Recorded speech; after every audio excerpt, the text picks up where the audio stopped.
My back hit the cabin wall, his body pressed against mine, and before I could think, his mouth was already on my neck. His hand slid up my thigh, firm, hot, pressing into every part of me like time was about to run out. "You know this is wrong," he whispered, his breath warm between my lips. "Then why don't you stop?" I replied, barely able to breathe. He looked at me and kissed me like he'd never land again. "My name is Laura. I'm 27, I'm a lawyer, married, but on that flight, I lost my ring, my reason, and my shame. If you've ever lived through something you've never told anyone, stay with me until the end. This story might be more yours than you think. And if, while listening, an old memory stirs in your chest, write in the comments, I've felt that. We don't judge here. We recognize ourselves. It was supposed to be just another business trip. Business class, bad coffee, headphones on. But when the captain came out to welcome us, my body reacted before my mind did. He was exactly the kind I tried to avoid. Cold, too confident, wedding ring on his finger, and that tight uniform that wasn't helping at all. The first time he walked past my seat, he barely looked. The second, his gaze lingered too long. The third, he smiled, brief, controlled, like he was saying, I know the effect I have. And he did. My body responded with a strange heat between my legs, as if something had been triggered without warning. The flight attendant asked if I wanted water or wine. I answered, wine, without thinking. But my mind was already elsewhere, on the sound of his voice, the way he said, cruising altitude with that deep, low tone, and how every time the curtain opened, his eyes found me, and they always did. After the meal, the cabin grew quiet. Low lights, heavy glances. My body no longer followed reason, only anticipation. Suddenly, a flight attendant approached. "The captain would like to speak with you." In the cockpit, my throat went dry. I stood without thinking. Every step down that aisle was an assault on my conscience. I knew it wasn't normal. I knew it made no sense, but even so, I went. When I entered, he was standing. He closed the door behind me. The cockpit was small, tight, the silence deafening. He didn't smile, didn't say hello. He just looked at me, his eyes fixed like he'd undressed me 100 times in his head. "I should send you back to your seat," he said, voice low. "Then why don't you?" He moved toward me slowly, cornered me without a single touch. His breath hit my face, warm, uneven, like he was fighting his own body. "Do you have any idea what you've been doing to me since the moment you stepped on this plane?" My knees nearly gave out.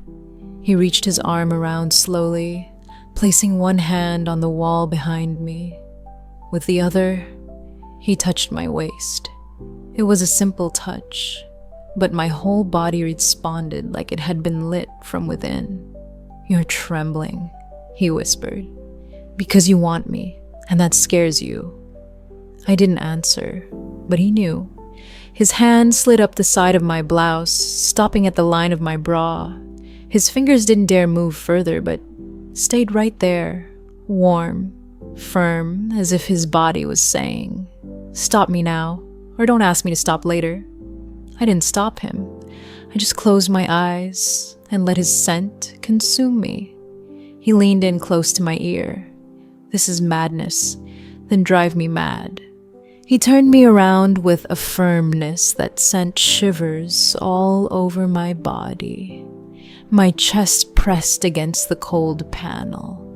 His body fitted tightly behind mine, hot breath on my neck, and his hands finally touching where my body no longer knew how to say no. My blouse was lifted, my skirt slid down my legs, my lips parted. No words, just the weight of the moment.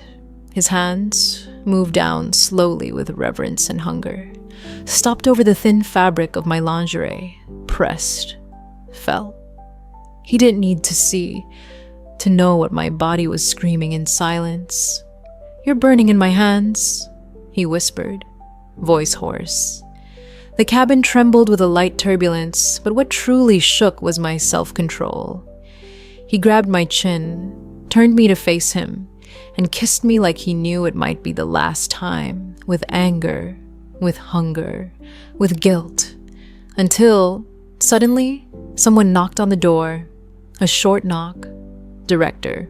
Cold. We froze. His hands still on me, my breathing still ragged, the heat between my legs still burning. "Captain, everything okay in there?"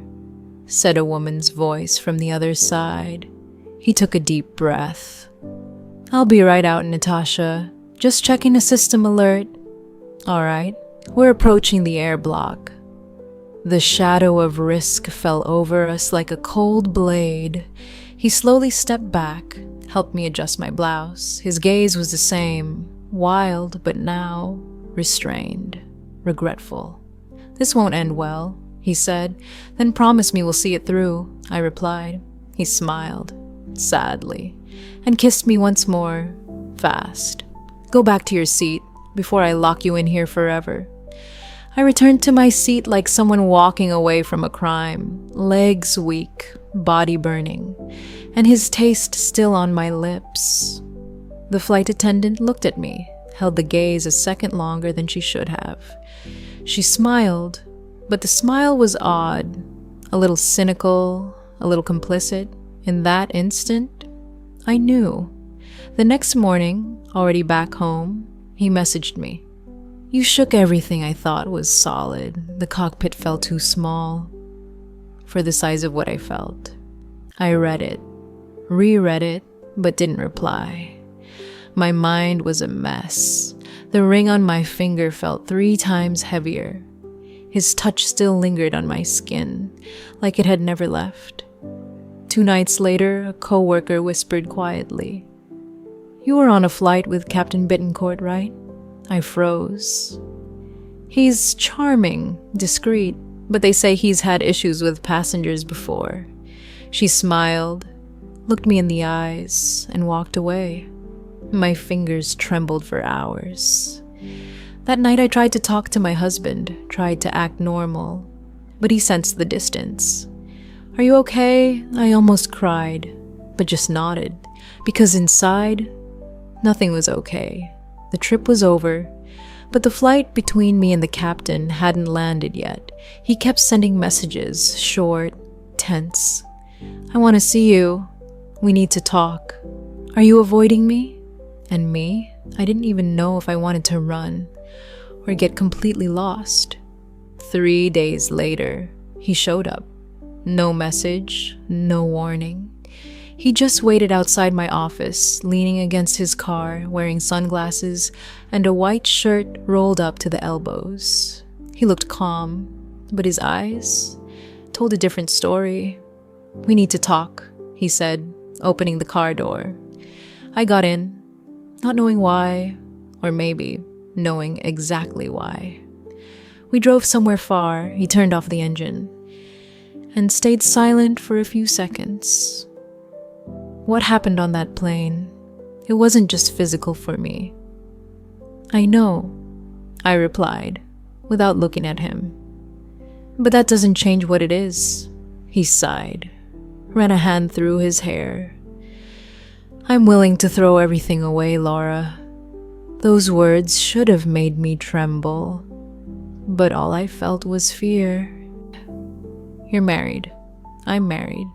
And still, we can't stop looking for each other." He leaned closer, slowly, like walking on shattered glass. "Tell me you didn't feel it, that your body lied, that your eyes lied." I closed my eyes because I had felt it, all of it, and that's exactly why it hurt so much. "It's not about what I felt." "Then what is it about?" he asked, his voice cracking. "It's about what we destroy along the way." He pulled back. took a deep breath, gripped the steering wheel like he was holding in the pain. If I had met you before, but you didn't, and neither did I. I opened the door. The cold night breeze hit my face. Before leaving, I looked at him one last time. You were my greatest turbulence, but I need to land. I closed the door, and with it, I closed everything we could have been. It's been a month. Since that flight, I've never been the same. His uniform still shows up in my dreams. His voice on the intercom echoes sometimes in the silence of the night. And that look that undressed me before ever touching me, still sends shivers down my spine. I went back home, back to my marriage, back to a world where everything is right, where no one has to know that for a few moments. I almost lost myself in a sky with no return. We think we can play with desire, but when desire is real, it devours you from the inside. Now, every time I see a plane streaking across the sky, I wonder, does he still think about me, or was I just another passenger?